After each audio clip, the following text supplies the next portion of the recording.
Hello guys, Chie here, and I am sharing the next challenge run that I decided to take on.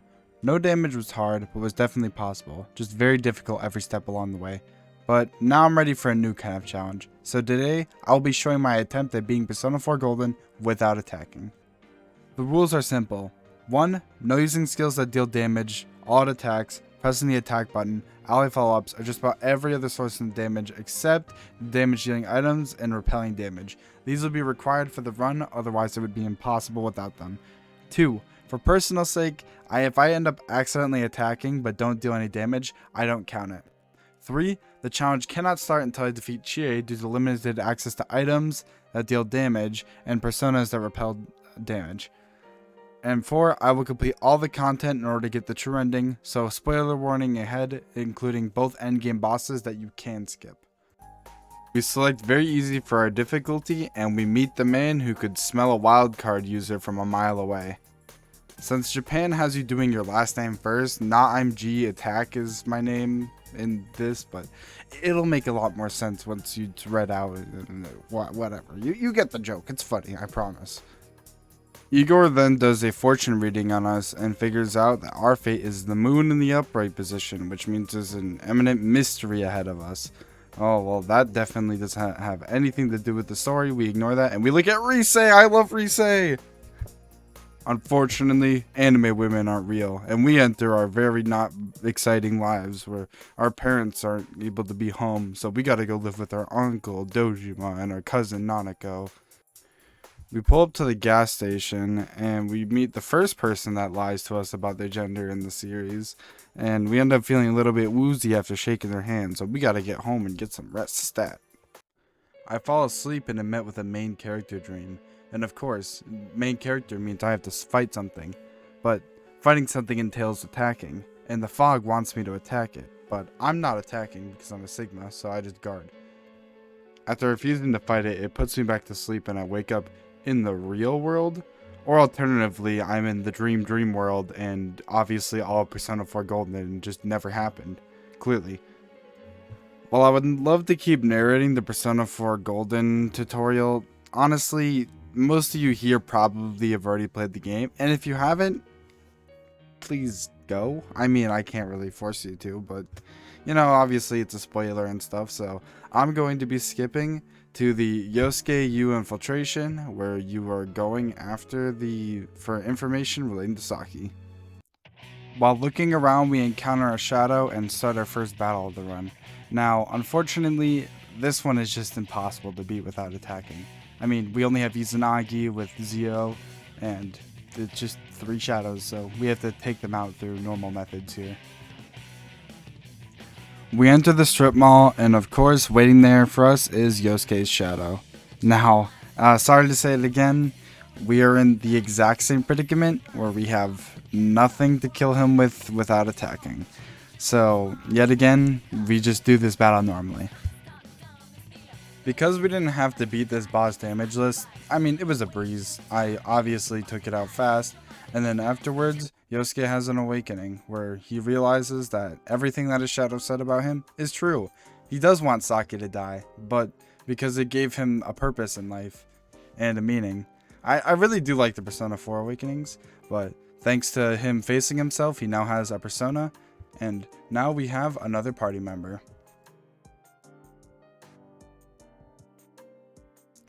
As a result of his awakening, you also start his social link, the Magician Arcana, and the next night you see the next culprit for potential murdering on the TV, Yukiko. Now, of course, you are not going to just let that slide, as both of you have personas, so the next day, you, Yosuke, and Chie all head into the TV in order to try to save Yukiko from becoming another victim in the murder mystery. With this infiltration, we start a really big question ahead on my run. How do I beat Chie?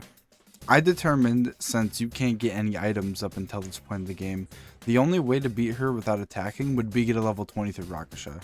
And well, we don't have items to grind on Golden Hands, so I can't beat Chie without attacking unless I get to level 23 to get counter on Rakusha, which isn't a very good option either, because I would have to attack for multiple fights and have to kill a bunch of shadows while attacking. So I just determined you know what? We'll kill Chie the normal way, just using attacks, and then from that on, we can do the game without attacking. So this is why the rule, it doesn't count until Chie is done, is in place, because after this, we get access to way more options. As Chie faces her shadow, we go into the fight. Of course, the fight is just done completely normally. We're doing it with attacking because we have to.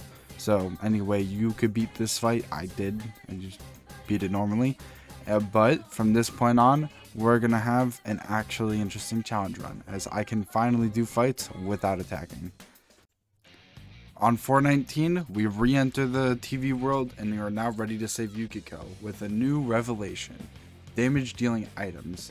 Now, it's a little bit ambiguous whether or not throwing an item and you're using an item and it dealing damage counts as not attacking, but as you'll soon see, without it, the run's straight up impossible. So, it flame me, light me on fire, throw me on a pole, and crucify me. It's the only way no attacking is possible, but it does not actually make the run super easy because it requires a lot of time to do boss battles and just grind shadows, which you're going to see pretty soon here. The first fight I ended up taking up, of course, is the first mandatory one, which is the mini boss on floor 5. This boss is weak to fire, but that doesn't mean I get all attacks because, I'll take a lot of freebies, but using something called an all-out attack and a no attacking one sounds a little bit bullshit to me. So I don't take that. But the boss only has 900 health. It's weak fire. I can get a 1 more with it, which means I can get it down in about 5 full party turns. So it's not the hardest thing ever, but it does take a little bit to take down. After the Avenger Knight, the only thing that's left in our way is Yukiko.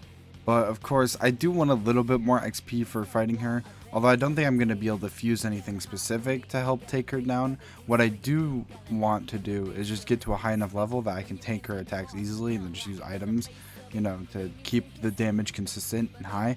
So I'm left with the question, what's the easiest way to level up? Well, look no further than Golden Hands, because ever so conveniently, the easiest way to take down Golden Hands is with items, since they only have 150 HP, and with your 3-person party, that's just 3 items and they're down. And with how much XP and money they give, Golden Hands are a super efficient way to get a bunch of, return for our buck with items, because we only have a limited amount of items at this point in the game.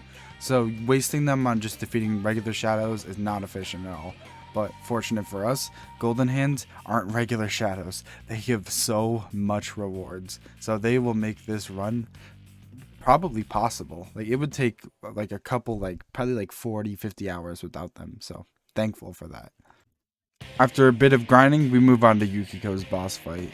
Now, it doesn't have any too terrible to deal with gimmicks. Her all-hitting fire attack can be a little bit annoying with Chie sometimes, but mostly what we're doing is hitting her with ice cubes in order to get 1 mores and then just, whittling her down. She has around 1,000 health. And then, of course, halfway through her fight, she summons another enemy who was weak to electric. Of course, he's not that hard to deal with, but he has around, I think 800, 900 health, so it's just a little bit time consuming. But, all of it's all easy. We just, spam items and get through it. This boss fight ends up taking about 15 minutes, which really shows you that Persona 4 boss fights are long, because they have a lot of phases and they like to block their weaknesses if they even have any. So we get through that, and then we get to see Yukiko face her true self.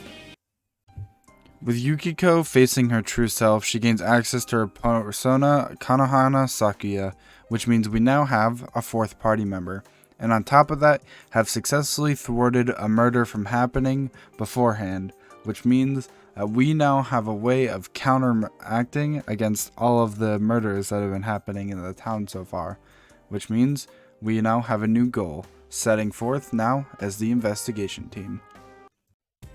Now that all 4 of us are dedicated towards the goal of stopping the murderers in this town, guess what's up next? a new murder victim as we look at the Midnight Channel and we see a delinquent who we have to investigate and figure out is a boy, an underclassman to us named Kanji. But before we can rescue Kanji from the TV, there's a pretty important thing to note. You see, Chie's social link is actually pretty important to this run. Now, obviously you don't get Galactic Punk because one-shotting enemies with a somewhat attack would be, well, stupid for a no attacking run. But Chie is actually one of 2 party members in the entire game that can actually deal damage without attacking. And that is because she gets counter.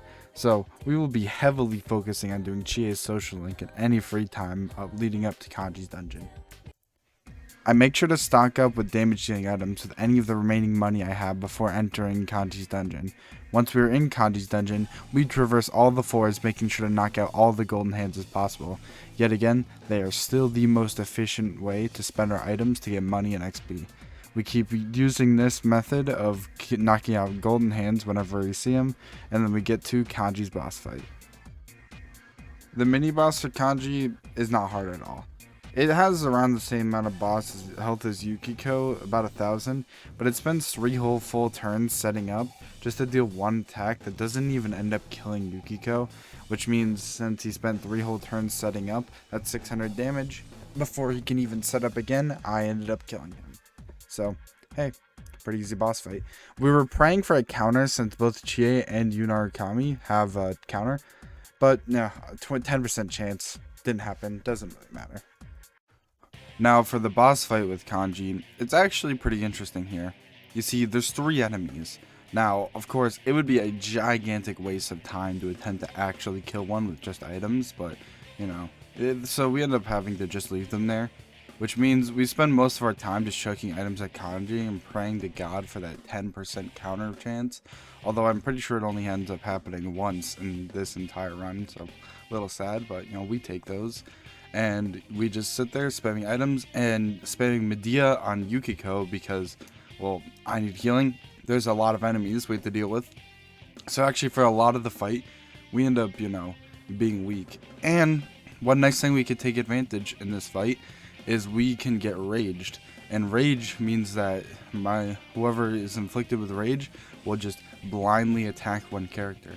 And I don't really count that as attacking because, well, there's no way to inflict yourself with rage, and it's basically just the enemy AI making a mistake that forces me to attack. So I don't think I should be punished for that, but, you know, we take that damage because obviously my default attack is going to be doing a lot more damage than an item that just does 50. So overall though, fight's not too hard. It does take a little bit. I think like 15 minutes, so around the same thing as Yukiko, but hey, it really shows you that these boss fights are already kind of bad and they're going to start getting even worse. Anyways, it's Kanji down. No one leveled up, that's funny. Kanji. Wait, Yuki. Yeah, I know that, but just don't like have the need to. Enough. I mean, anyways, later on I'll be able to get the item that allows me to attack all of them, which just, even though for a single battle that's not any better, it does give me double the amount of items that I can have. So Yeah, I know. double amount of damage potential. I've known all this time I had something like you. It ain't a matter of guys or chicks. I'm just scared shitless of being rejected. I'm a total pansy. You make it sound... Come on. Anyone who looks like me, I know they ain't... I already know you're me.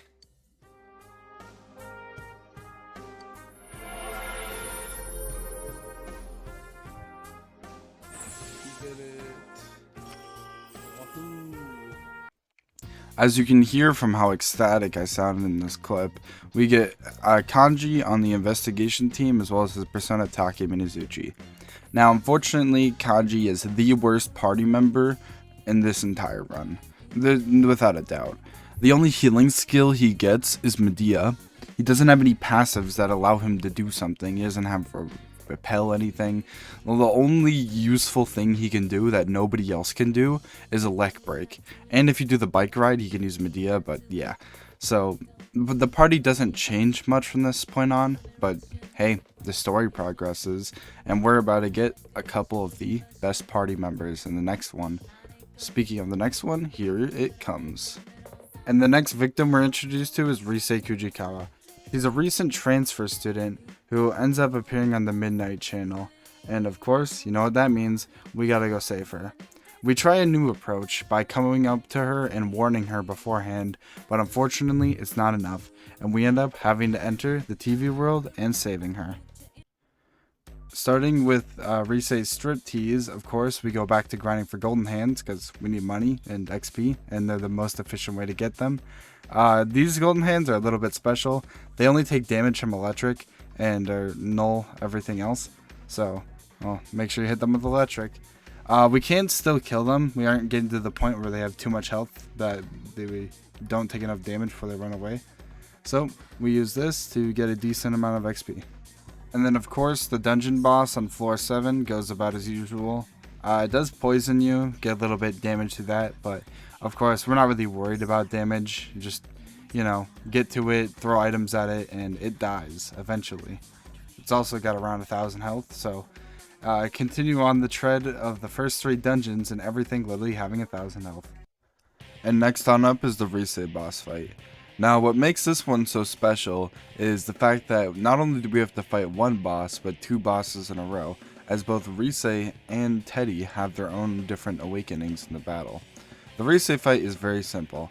You can use just about any item until her final phase where she stops taking damage, and then eventually, you know, we take her down. Then the Teddy one, he awakens his true self, the other Teddy, talking about how the truth is never obtainable. Of course, you know, we don't believe that at all, so we just spend a little bit throwing items at him, and the whole thing ends up taking about like 20 minutes, which is pretty similar to the other boss fights despite having to fight 2 bosses. But now, this means we now have Risei, who can give us passive support like healing SP, HP, other stuff like that, blocking attacks. And we have Teddy, who is a fairly good healer and will end up being used throughout pretty much all of the run thanks to all of his nice bonuses and skills. So 2 very good additions to the team. But sometimes unfortunate events still happen, as our teacher Morooka ends up dying on 7/10, and we are completely unable to do anything about it, as we don't even end up seeing him appear on the Midnight Channel beforehand. He just ends up dead one time, and this means that there has now been 3 murders in this town, so the investigation team have to get back to work. During this intermediary period in between victims, I'm able to rank up Chie's social link to rank 10 in order to get her ultimate persona. This is pretty important because during this time we're able to get rid of all of Chie's damage dealing skills, which means her full moveset actually does something useful. And as this person stated, "What the fuck is your Chie? Holy shit." yeah, obviously we don't have very normal persona builds, you know, we don't have any damage dealing skills, so he definitely questioned it. Through a little bit of investigation, we end up finding out the person that killed our teacher and possibly killed the first 2 victims, and also planned to kill the other 3 that were thrown into the TV. So, we go into the TV world, and we start looking for him, which starts the 4th dungeon, being the Void Quest. Void Quest is a very important turning point in the run. Not only do the golden hands start giving enough XP so that we can hit even upwards of the mid-level 60s, but on top of that, the entire story starts to take a shift from here. So, in both senses, the run is about to change. The first major change we see is Rangda. Rangda is a level 47 magician, but its biggest trait, it can get repel physical innately, and on top of that can get the skill. With Rangda and a bunch of other personas, you'll see we'll end up making a persona that can repel every single type of damage dealing skill in the game, besides Almighty, because that can never be repelled no matter what. This means we have a consistent source of damage that isn't just items, and that is huge. After about 4.5 hours of work, we fuse the Garuda. This Garuda can repel literally everything besides Dark and Almighty. And Almighty is impossible, and any enemies that usually use Dark in the game are also immune to it. So that's not a big concern of mine. I mean, after all, this took me about 3 hours to get to, and then with this, we will be able to do consistent as hell damage. On top of that, we do a lot of the Empress social link since we are very high level. We only end up getting her rank 9 because rank 10 doesn't really matter to me, and I just want the fusion boost. One part of this is getting Black Frost, which has Fire Break and Ice Break. Now, for now, that's all we need, but it is useful to note that having the break skills is important, because if an enemy is null or drain a skill that it uses, we won't be able to repel it for damage, so we'll actually be taking plenty advantage of these break skills throughout the run. Now, Shadow Mitsuo is a tough one. Yes, we may be very, very over leveled, I think by like 20, 30 almost levels, but his attacks still hurt, and at the very least inflict ailments, which means my party members are going to be losing a ton of SP, so they won't be able to actually do that much with their SP. On top of that, his almighty attacks can do a decent amount of damage. And even when we do demech him with all of our items, he ends up just being able to rebuild it, and we don't have enough damage potential to even prevent it at all, so we end up having to tear like 3 mechs away from him before it actually ended up able to kill him. Just for an idea, every other boss has taken 15 to 20 minutes so far. This boss took 40 minutes of just chucking items, because all he ever uses is almighty attacks and ailments to deal damage. Which means, despite fusing a repel all persona during this dungeon, it didn't even end up mattering for the boss fight. But of course, it will very much matter for just normal battles, because having a repel all persona means I can get shuffle times, I can grind regular shadows for XP and money, and I can just play the game, honestly. Like, every single battle isn't just an item throw simulator, so it does matter a little bit, but not for this boss fight. Honestly, this boss fight is probably top 3 hardest for this run, mainly just for the time spent. Although, as you'll see later on, there is much worse, and I'm not gonna spoil anything. There's much worse, that's all I had to say. This boss, over, done, easy, besides the time. And with Mitsuo down, that means we now no longer have to worry about murders in Inaba. Yeah, that's not true at all. While he may have killed King Moron, the real culprit that ended up killing the other 2 victims is still out there. So, of course, that means that we need to try and find out who the real killer is. Starting with the next victim, where we can get some information, Naoto Shirogane. As I said earlier, Naoto ends up showing up on the TV a month and a half later, which gives us defining evidence that Mitsuo is not the real murderer of Inaba, and that we need to keep investigating in order to figure out the truth of this situation. Naoto's secret laboratory is an entire new ballpark of no attacking runs. Because we have that repel all persona, we can easily take down both mini bosses, well, not exactly bosses, but just literally anything so easily. Because all I have to do is sit there and guard him. So, as you'll see, I'm just running around the dungeon with just Yu Narukami. I mean, why would I use anyone else? It's not like they can repel damage. Like, besides like being able to counter, they're just not really of use. Unless I'm doing item damage strats, then, you know, having 4 full party turns per 1 enemy turn is nice, because they all can use items and have like 200 damage that they can throw out. Well, usually the enemy can't even throw out as much, but it doesn't really matter if they do. So yeah, this is a huge turning point in the run. Although, eventually, enemies start using a lot of Almighty, so we'll have to start, you know, keep doing different things. But for now, the run is smooth sailing and nice as hell compared to what has been dealt with so far.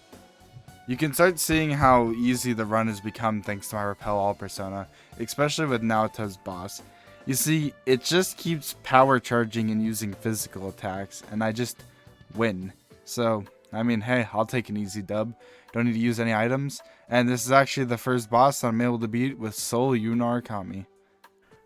Unfortunately, Naoto's boss isn't very different from the other ones we faced. It's got a lot more health than some of the previous bosses, but other than that, it's just kind of a throw item simulator. Now, sometimes she does end up getting in some pretty decent damage, but overall, very, very normal boss fight. Item spam simulator, and it's a GG. Yeah. Yeah.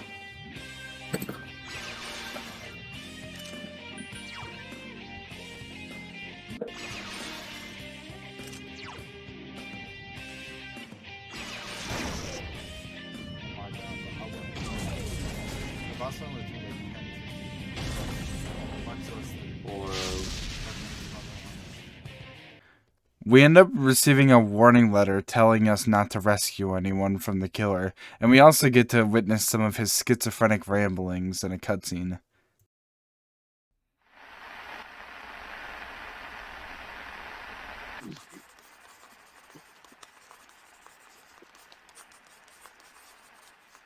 I'll protect you all from the madness of this world. I'll take you to a place where you can be at peace. Yes, it's much more peaceful than here.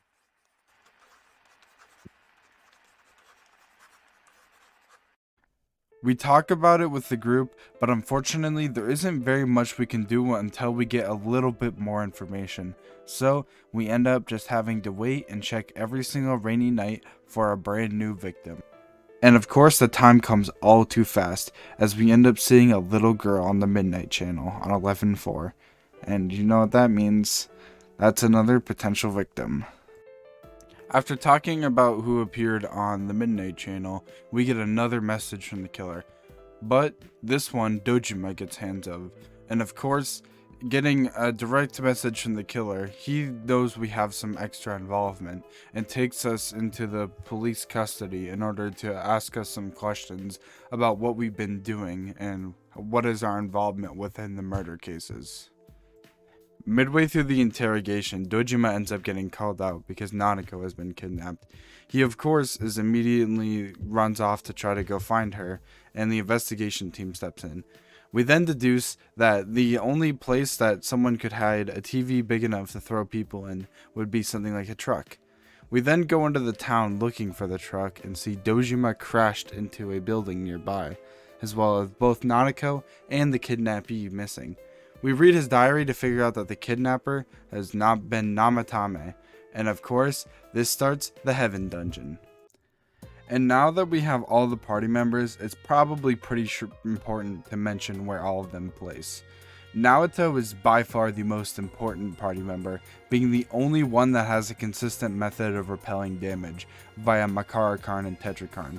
Chie is also up there due to her being able to get every single version of counter, meaning that she can get decent physical damage, although later in the run that ends up being less useful as Tetra-Karn almost completely replaces that.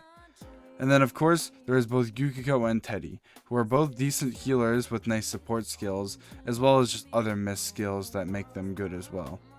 Of course, both Kanji and Yosuke and basically everyone else I didn't mention, entirely useless. Even Rise to some extent. She has some good abilities, but whenever she blocks, it for some reason has higher priority than repelling damage, so it can make for some very, very annoying situations. But, with that being said, it's time to fully start the Heaven Dungeon.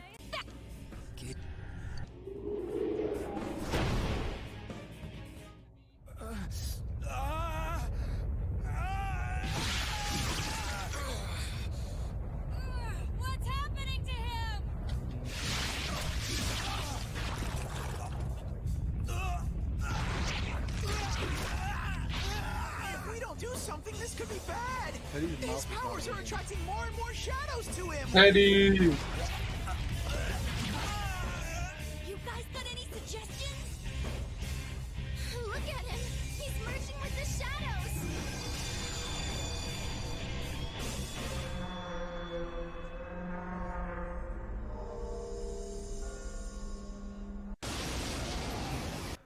So you would probably think that this boss fight is kind of hard. I mean, he does have a decent amount of health and he has life leech. But at the end of the day, there's really nothing he can do. I mean, like, he just doesn't do damage. Naruto doesn't even end up mattering, although the repel damage is nice. Uh, well, you just end up completely crushing him, especially being able to repel over 1,000 damage at a time. This boss, complete cakewalk. And I mean, hey, this late into the run, I'll take it, because we've only got a couple boss fights coming up, and one of them being a joke is a blessing. After Nanako's saved, both Namatame and Nanako end up in a hospital due to being, in the TV world for a bunch of time and the fog getting to them, especially Nanako since she's so young. It ends up hospitalizing her. So we unfortunately have to spend just a little bit more time at home alone. And almost a month later, it finally happens. Nanako ends up in critical condition. And we know exactly who left her like this. Namatame. This gives us the choice. Do we become just like him, throwing him into the TV in order to get our final justice and end the murders that have been happening in Inaba? Or do we just accept it, that no matter what we do, she's already gone, and murdering a man over it won't do anything? It leaves us absolutely torn. But, of course, we stick to the truth, because the truth has got us here so far, and continuing to accept it is gotta be the way to go, right? With everyone calmed down, we gain a new rank up in the full social link. We lose the name of the investigation team, and we gain the new one of Seekers of Truth. No longer are we guided by these false accusations of who's the murderer and who isn't. We know now. Namatame isn't the killer. It makes no sense. Why would he have killed the first two people? He had a solid alibi.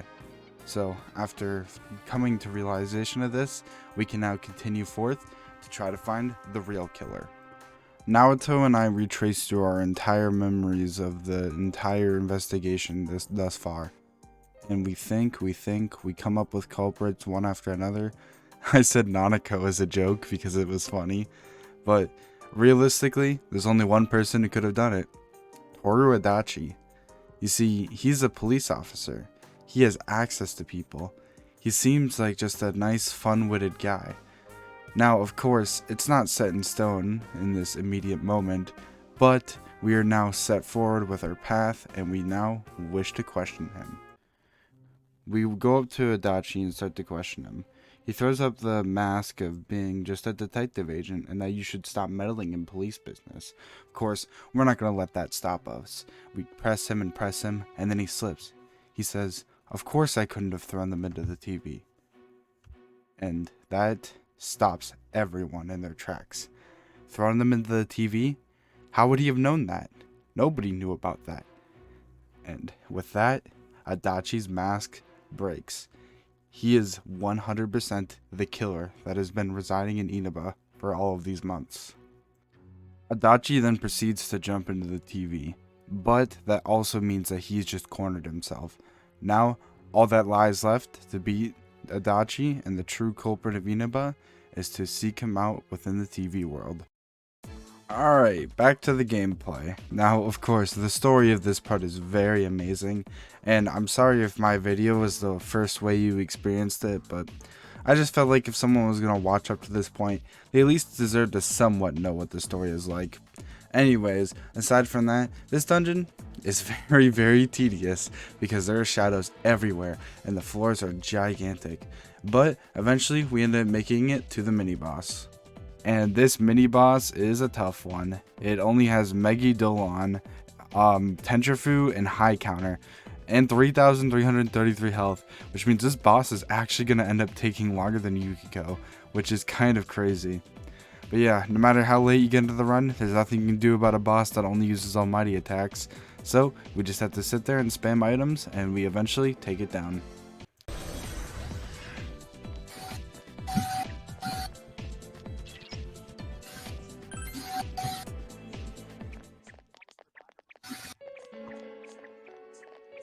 Why is this playing?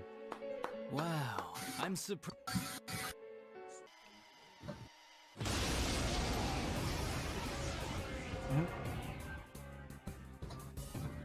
The world is about to your exist.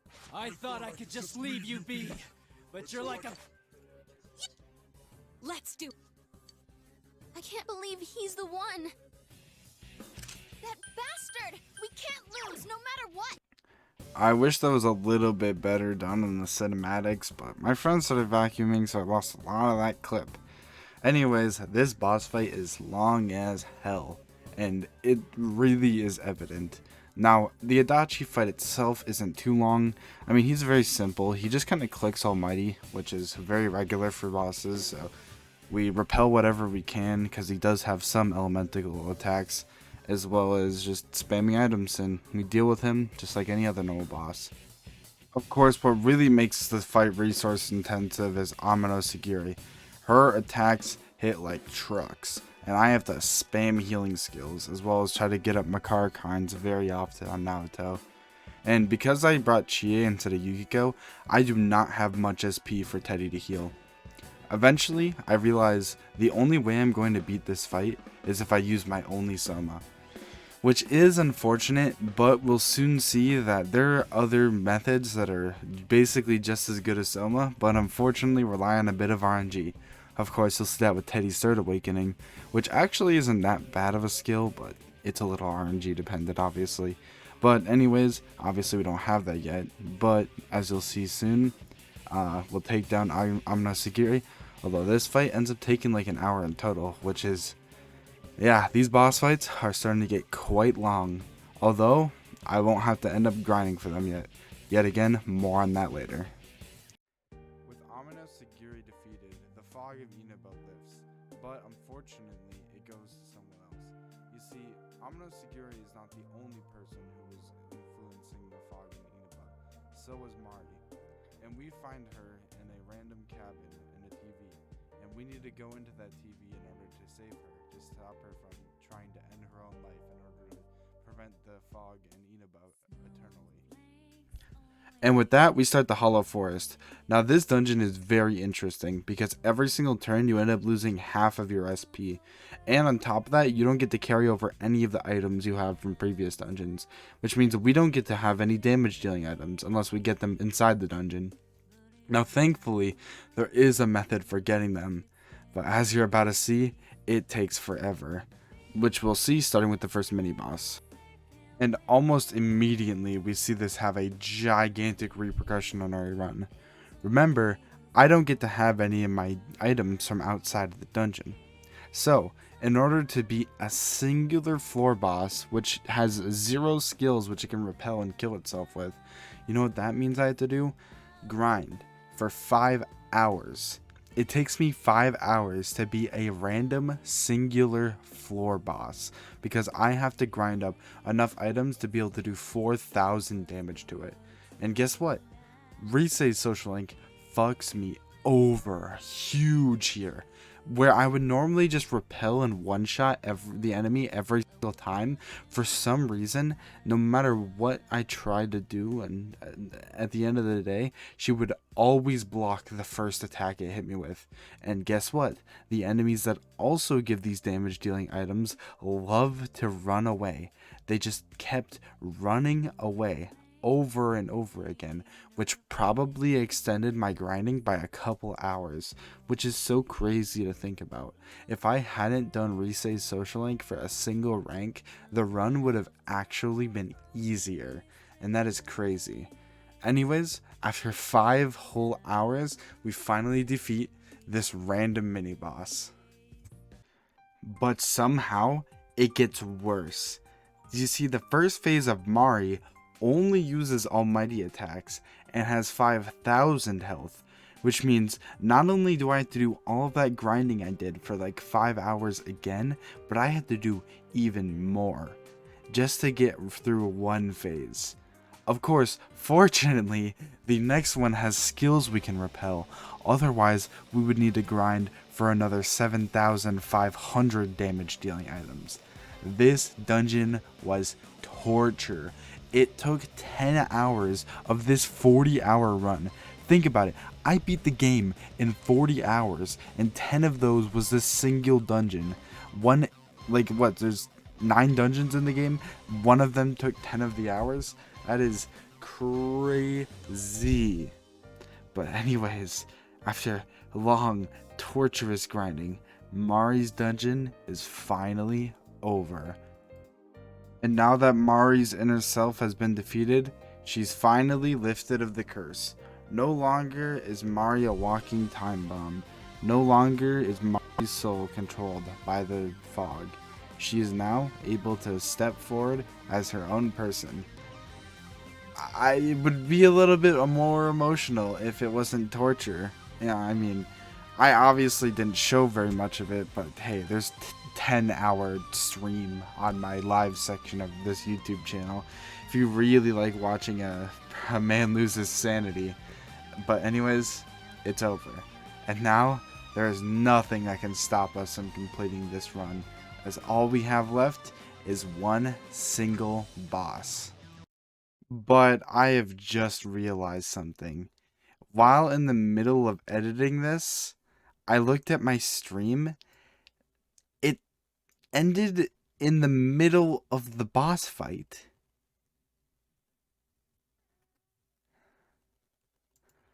Look at it. Like obviously I didn't complete it, but what the hell? I can't redo it. So I'm sorry guys, but there's no recorded evidence of me beating it. But yes, obviously you can beat Amano Sagiri. I mean, it's not even that hard when you think about it. You just kind of, throw items at it. It probably has like 15,000 health or something. So I'm very sorry to end this in such a dumb, climatic way, but stupid YouTube fucking deleted the end of my stream. It's so dumb. I can't play the whole game just to record me beating this, like, without attacking. Like, I just can't do that. I don't have the time for that. So, yeah, I'm just gonna play the credits now. I'm gonna go download them from some random person, and yeah, the boss fight is very, very possible. I can promise you that. Like, so reasonably possible that Mari taking 10 hours, this took like an hour and a half to do the whole dungeon. Like, there's no reason why this is not possible at all. Like, I promise you. Anyone could do it, really. Anyways, onto the credits section. This run was definitely a hard one. The main thing being that, like, every single fight was slow. I wasn't entirely used to that because in no damage, everything was fast. You just had to, hit hard and make sure your enemy couldn't hit you back. But in this run, it was more about the patience. It felt like an entirely new ballpark.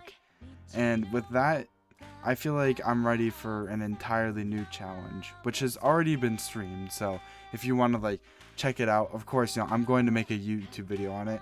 I did the Persona 5 Nuzlocke. So, I mean, not even a secret. It's literally there. It's in my playlist. But anyways, also, in the background, apparently I have a 2-minute clip of the credits, which is so weird. But I did get the New Game Plus save, so there's a smidge of proof that I did the run. I obviously completed the run. I'm still pissed about it. Genuinely angry. I hate this. Like, I hate that I had to end the run like this, but I can't do anything about it. And yet again, I apologize. Like, there's so much I wish I could have done with the end, but it's so anticlimactic. But thank you so much for watching, and all of you guys' support. Despite my cringe YouTube fail, like, this run took so much effort. Like, even though it wasn't as long as the others, just every fight felt like an eternity. So, thank you guys for sticking around, watching, supporting me. There's gonna be so much more in the future. I have so many more runs planned, and expect about a month wait between videos. Keep in mind, video editing is hard, but I will be doing my best to get it out as fast as possible. So thank you all, and I'll see you all next time.